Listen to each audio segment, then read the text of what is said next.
Bismillahirrahmanirrahim. Assalamualaikum warahmatullahi wabarakatuh. Perkenalkan, nama saya Winda S. Dari jurusan Ekonomi Islam, kelas EKIS-A, Fakultas Ekonomi dan Bisnis Islam, Universitas Islam Negeri Alauddin Makassar. Pada kesempatan ini, saya akan mempresentasikan atau memaparkan tentang wadiah. Baik, adapun yang akan saya paparkan poin-poinnya yaitu apa definisi dari wadiah, kemudian apa dasar hukum dari wadiah, kemudian bagaimana rukun dan syarat-syarat wadiah, lalu bagaimana kewajiban menerima dan cara menjaga wadiah, dan bagaimana penerapan wadiah dalam lembaga keuangan syariah. Baik, langsung saja. Yang pertama yaitu definisi wadiah. Jadi, wadiah berasal dari kata wadu'a yada'u yang berarti ketika berada di suatu tempat karena barang yang berada di tempat orang yang dititipi. Wadiah juga berasal dari kata al-da'a yang berarti istirahat karena barang tersebut berada di tempat penyimpangan atau peristirahatan milik orang yang menerima titipan. Lalu, wadiah juga berasal dari kata al-wad'u yang berarti meninggalkan. Artinya, barang tersebut ditinggalkan atau diletakkan di tempat orang lain agar dijaga. Nah, sehingga wadiah dapat didefinisikan sebagai barang titipan yang dititipkan seseorang kepada pihak lain untuk dijaga dan dirawat sebagaimana mestinya. Dalam konteks sekarang, orang yang menerima titipan dapat mendayagunakan barang tersebut seperti misalnya untuk kepentingan bisnis. Baik, selanjutnya yang kedua yaitu dasar hukum wadiah. Dasar hukum wadiah terletak pada Quran Surah An-Nisa ayat 58 yang berbunyi Bismillahirrahmanirrahim. Innallaha ya'murukum an tu'adul amanati ila ahliha. Yang artinya, sesungguhnya Allah menyuruh kamu untuk menyampaikan amanat kepada orang yang berhak menerimanya.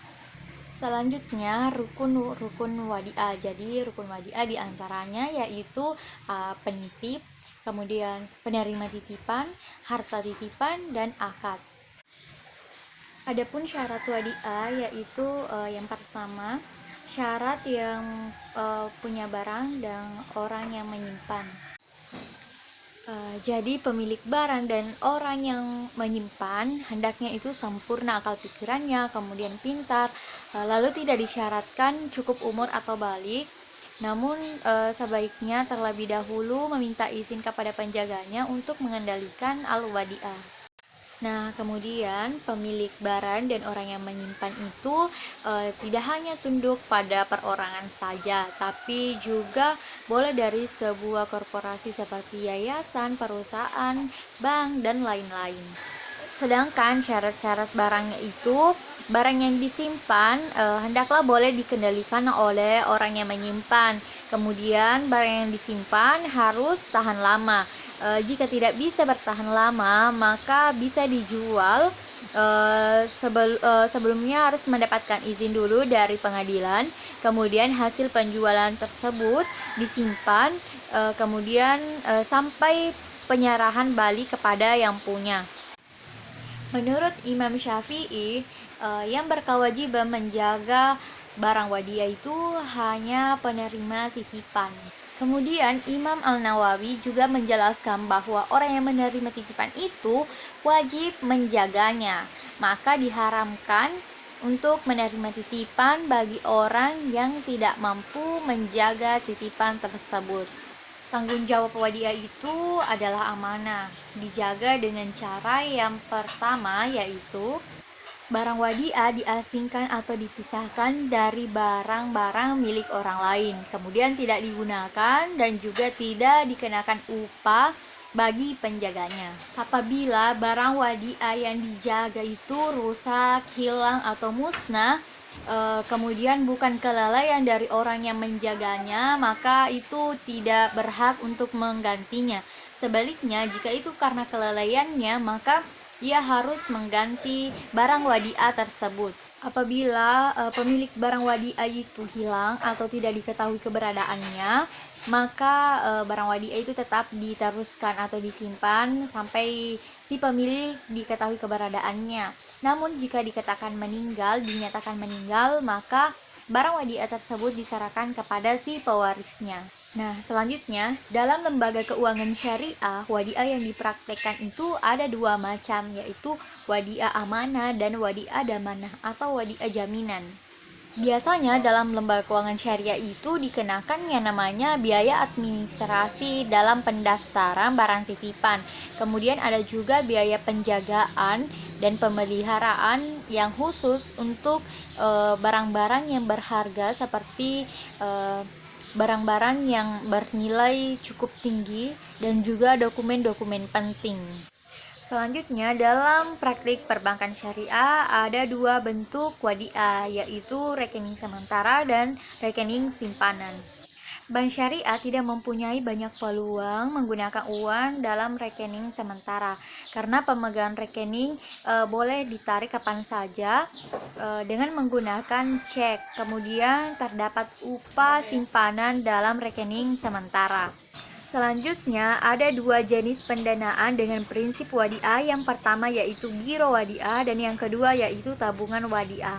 Yang pertama yaitu giro wadiah. Jadi giro wadiah merupakan produk pendanaan bank syariah berupa simpanan dari nasabah dalam bentuk rekening giro untuk kemudahan dan keamanan pemakaiannya. Karakteristik giro wadiah mirip dengan giro pada bank konvensional, di mana disediakan fasilitas seperti cek, ATM, dan lain-lain. Itu digunakan untuk menarik dananya sewaktu-waktu. Kemudian dalam giro wadiah diterapkan ada yang namanya bonus yang diberikan kepada nasabah. Nah, bonus itu diberikan dengan syarat dan ketentuan seperti berkaitan dengan usaha produktif dan keuntungan. Nah, selain daripada itu tidak dikenakan yang namanya bonus. Yang kedua yaitu tabungan wadiah. Tabungan wadiah merupakan produk pendanaan bank syariah berupa simpanan dari nasabah dalam bentuk rekening tabungan untuk kemudahan dan keamanan pemakaiannya. Karakteristiknya sama seperti tabungan pada bank konvensional, di mana disediakan fasilitas seperti kartu ATM tanpa biaya. Tabungan wadiah lebih leluasa digunakan dalam usaha produktif dibandingkan dengan giro wadiah. Kemudian bonusnya lebih besar daripada bonus di giro wadiah, dan besarnya bonus tidak dipersyaratkan dan tidak ditetapkan di muka. Baik, yang terakhir kembali ke praktik wadiah dalam lembaga keuangan syariah. Ada dua jenisnya. Yang pertama wadiah yad al-damanah dan yang kedua wadiah yad al-amanah.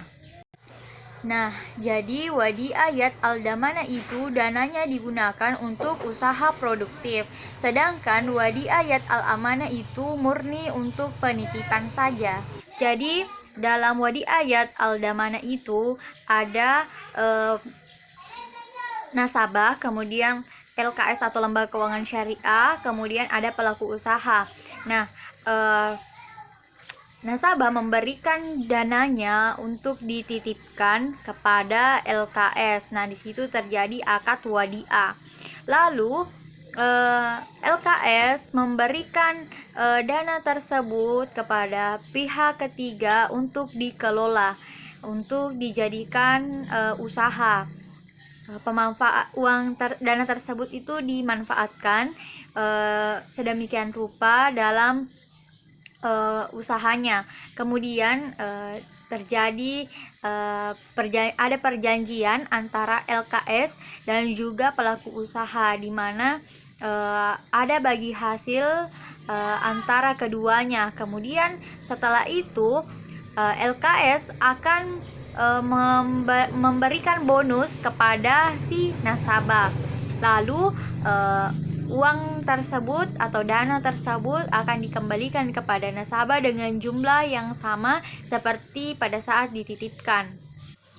Sedangkan pada wadiah ayat al-amanah itu lebih simpel karena murni penitipan saja. Jadi ada nasabah dan ada LKS.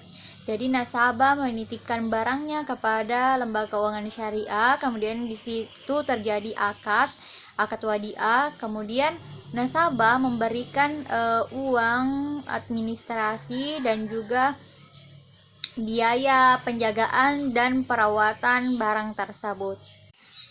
Baik, sekian yang dapat saya paparkan tentang wadiah. Kurang dan lebihnya mohon dimaafkan. Wabillahi taufiq wal hidayah. Wassalamualaikum warahmatullahi wabarakatuh.